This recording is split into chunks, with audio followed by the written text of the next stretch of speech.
Welcome back to another episode of Where Faith Meets Entrepreneurship and Business.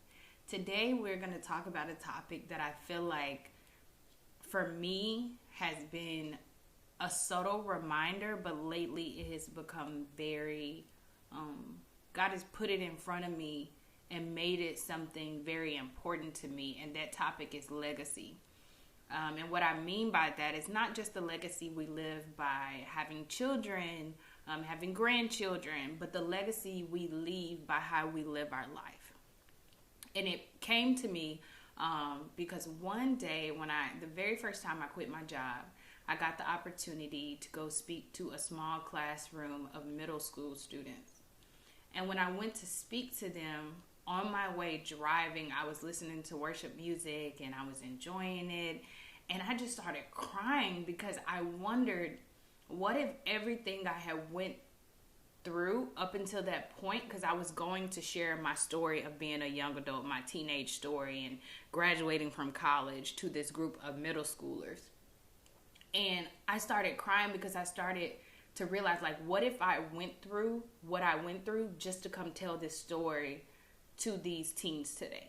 Like, what if everything I did had nothing to do with me, but everything to do with the person that would be sitting in this room today, and how it would affect them to either make a better choice, to change directions, to accept Christ in their life? What would that do? And a lot of times in my business, I think about that as an entrepreneur. What if what I'm going through is literally has nothing to do with me? Of course, we'll reap rewards, we'll have benefits, but what if it's a bigger picture than I can even see or I can even fathom at that moment? And it's something that lately God has been putting on my mind to really focus on, and it's what I want to share with you all today. One of the stories that I love in the Bible, but also sometimes frustrates me, is the story of Joseph. And if you don't know the story of Joseph, Joseph was loved by his father because his father favored his mother. And once she finally could bore a son, because at first she couldn't, and once she finally could, she had Joseph. And Joseph was favored. His father loved him so much. And because of this, he began to dream. And he had big dreams of the sun, the moon, and the stars worshiping and bowing to him. And he shared this dream with his family and his brothers. And they became jealous of him. And in their jealousy, they wanted to kill him, but instead they sold him into slavery. And when they sold him into slavery, he then went on to be favored in the house of his slave master.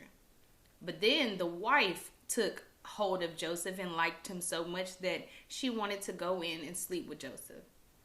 And he refused her because he cared about his master. He cared about the relationship and how his master had trusted him. So then he goes on to go to jail because she falsely accused him. And even in jail, he found favor. But he stayed there for years, accused of something he did not do. And two men came one day and they had dreams. And Joseph was able to go to the Lord and pray and give them the interpretation for their dreams. And he told them to remember him. And we all know that people tend to forget when you do something for them sometimes, and they forgot about him when they got out. And it was years later that the man finally remembered Joseph. He got out of jail, and now Pharaoh has put him second in command over all the land of Egypt. And what's so amazing is eventually his brothers come because there's a famine, there's no food, and they need food. And where he had the opportunity to turn them away because of what they did for him, he ended up forgiving them. He played a few little games with them, but he ended up forgiving them. And he let them live among them, and he took care of them.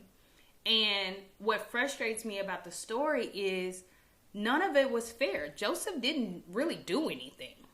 None of it was fair. But one of the things that God always shows me out of that story is that there is so much legacy that no matter what they did to him, he had a purpose that was bigger than anything that ever happened to him. Because if you don't know, his brothers are where the tribes of Israel stem from. And if they would have never had someone there to provide them food, those tribes would have died out. And if you don't know, believers in Christ, we come from those tribes of Israel. The children of Israel, we come from that. And so I think a lot of people would say, if they were Joseph, they wouldn't have forgiven the brothers. They would have been upset. Like, God, how could you let me go through this? I was doing everything you told me to do. I was serving you. And I think about that sometimes in my business. And I'm like, God, I'm doing everything you're telling me to do. I'm striving where you tell me to strive. I'm striding where you tell me to stride. But yet it seems like so much is unfair. Maybe you are working with students and you are so tired. You don't get paid enough. The corporate model doesn't support the educational plans that the students really need. But guess what? God has called you there. And in the midst of the unfairness, he's asking you to be steadfast because it's bigger than you. The children that you are overlooking and every day pouring into will one day be either the next leaders. They could be the next store clerk. But regardless, it's a life that God is asking you to steward over, and it's bigger than you. And I know for me, there were times where I struggled because in my head, I was like, well, I don't have any children yet. I'm not married yet. I'm not really leaving a legacy yet. And God corrected me. You're leaving a legacy with everyone you meet, because there will come a time in heaven where you will see people that only came to me because of what they saw you do. Only came to me because of your testimony. And it reminds me of Revelations 12 and 11 that says, and they overcame him by the blood of the Lamb and by the word of their testimony. And a lot of times we don't understand, to get a testimony, we have to be tested. And who we will meet after that test and the testimony that we give can literally save lives. How you run your business model, your employees, how you treat them, how they see you move the day to day, even in the small things, they're watching you, they see you, and you are a testament of the goodness of God. But if we want to allow him to cause us to endure long suffering, if we want to allow him to prune us and to shape us and to take us through some things and to truly test us, we are forgetting the legacy that we're leaving behind. And a lot of times you don't even recognize that someone is even watching you. And you'll have people come say, man, I saw you grind every day. I saw you day in and day out doing the things of the Lord, doing the things that God asked you to do. And it's amazing now that I see. And sometimes we don't even recognize it because we're so ingrained in our own life and everything that's going on that we can't even recognize what other people can see. And so God has been telling me, take inventory of that. There's a legacy that you are leaving that is bigger than anything you know. There are people you touch that you will never, ever see or meet until the other side of heaven. And so I say that to encourage you that legacy is not just your children, your grandchildren, family related. Legacy is the person you interact with at the grocery store. Legacy is the person that you'll tell your story to once you've been tested and now you're on the other side. Legacy is your employees. Legacy are the customers and the clients that you have and how you interact with them. Legacy is your coworkers on your job, your boss. Those are people that will have a story about how you lived and how they interacted with you and how they met you and how you lived your life. And because of that, it's making me more, I guess I would say it's making me stronger. Because now when I go through a situation or I'm enduring a problem, I'm not just thinking about me, but I'm thinking of the hundreds, maybe thousands of people who will hear my story, see it on YouTube, hear it on a podcast, and it will now make them make a different decision. It may make them stick out their situation because they heard me stick out mine and they see now the results of that. And a lot of times it's hard because all you can see is you. When you're so in the midst of a testing season or a hard season, financial drought, you don't know what to do, you're questioning everything, it's hard to think about anybody other than yourself. And that's why God has planted this seed of legacy in me to start realizing it's bigger than you. And I also think there's a generation, I feel like, that never talked about things that went on in the family, or a generation that never talks about what went on in their business. But those stories and what went on will actually help the next person be steadfast and remain when they're going through a hard season too. But they kept it quiet. And then as you get older, I know for me, you'll hear your parents tell a story and you're like, why didn't you ever tell me that? I needed to hear that. That would have helped me stick it out a little bit more.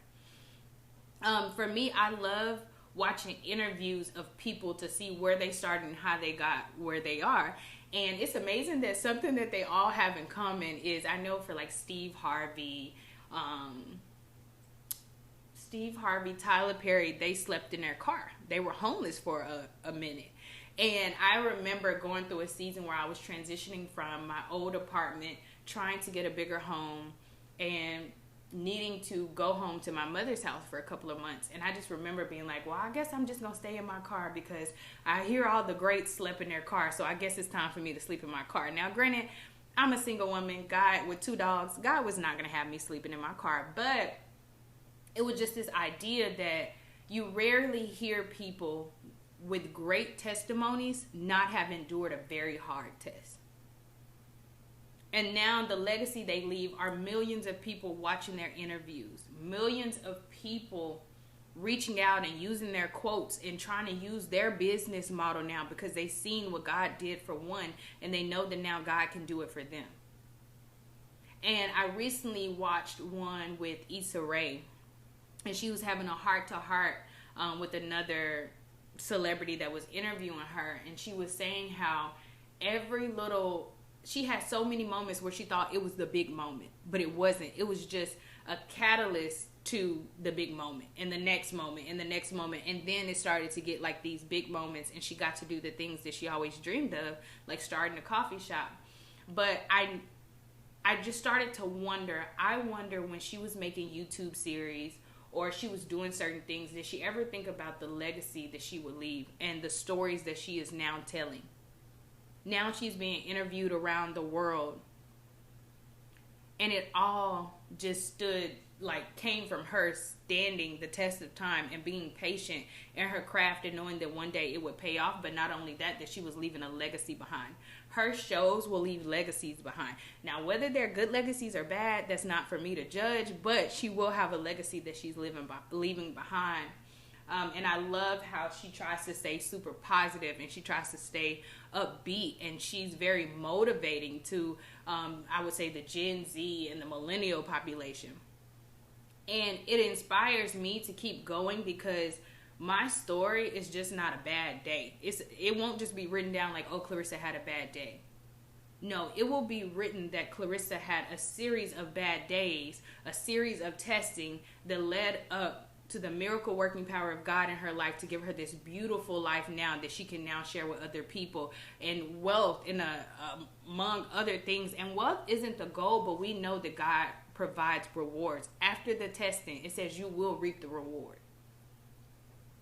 And so when you feel like life is beating you down and you feel like there's no way to get my business out of this situation, think about being in front of a crowd of people and someone else is going through your exact same situation, what you will want to tell them. Because when you start looking at just like, if you're in the car and you're driving super fast, you got your music bumping, you usually do that when you're alone.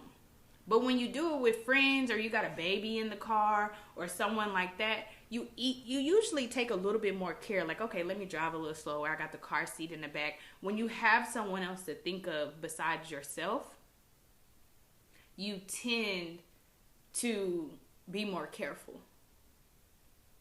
And so I would challenge you in this season where you may be facing hardship.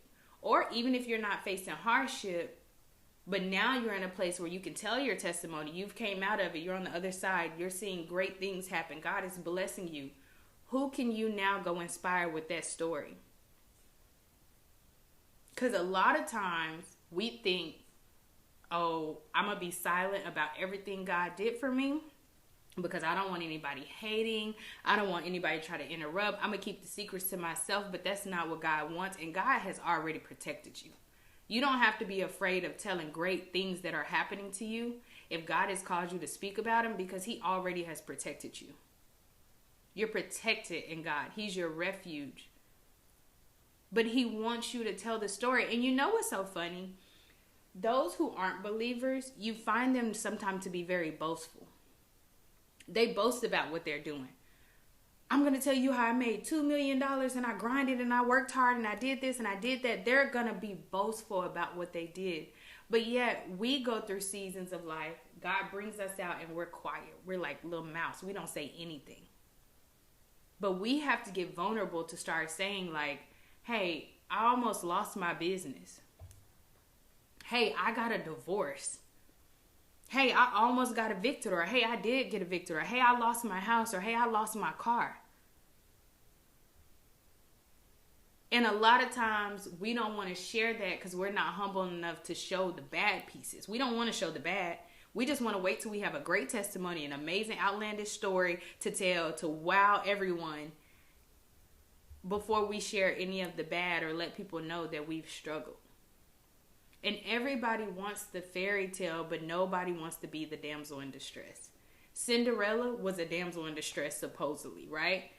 But then she has this fairy tale life. And everybody wants the ending, but they don't know what it takes to get through the ending. And so for you, share your story. Recognize that it's bigger than you. You are leaving a legacy everywhere your feet tread. Where you speak, where you open your mouth, you are leaving a legacy. The word says that we will be accountable for every idle word spoken out of our mouth. But every word, period, someone is keeping calculation of that. So even our words are legacy. And so when you're thinking about whether or not to stop doing what you're doing, whether you want to give up on the business, whether you want to leave the business, whether you want to leave your 9-to-5, whether you want to stick it out in your 9-to-5, whatever decision you're finding yourself making, remember the legacy that you are leaving. It's bigger than you.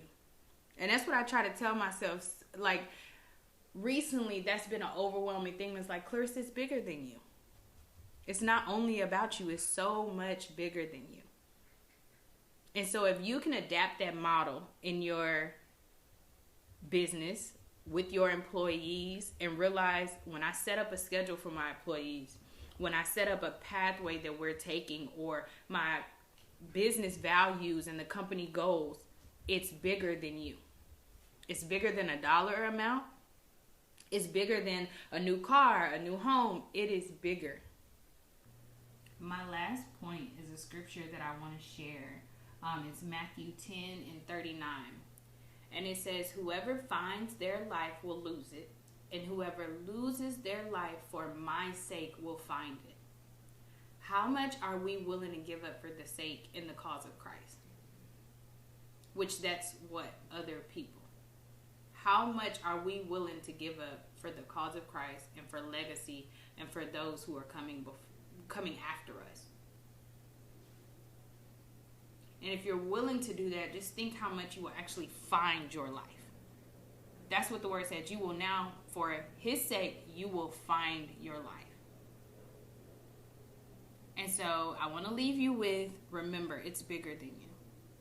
You have a legacy to leave that is so beautiful. Your testimony is going to be so beautiful. No one will be able to explain it and express it just like you, and the world needs to hear it. There is so much garbage and trash going out into the world, whether it's in the form of a podcast, music, whatever. Let your voice be something that's uplifting, positive. Something that I used to always say, and a lot of people may have thought I was being too deep, but I was just like, man, just think of all the people who have a mic and they know whatever comes out their mouth is going to millions of people. And they could have said anything and they literally use that platform for garbage, in my opinion. If God gave me a mic and it's going to reach millions, why wouldn't I say something that's going to benefit people?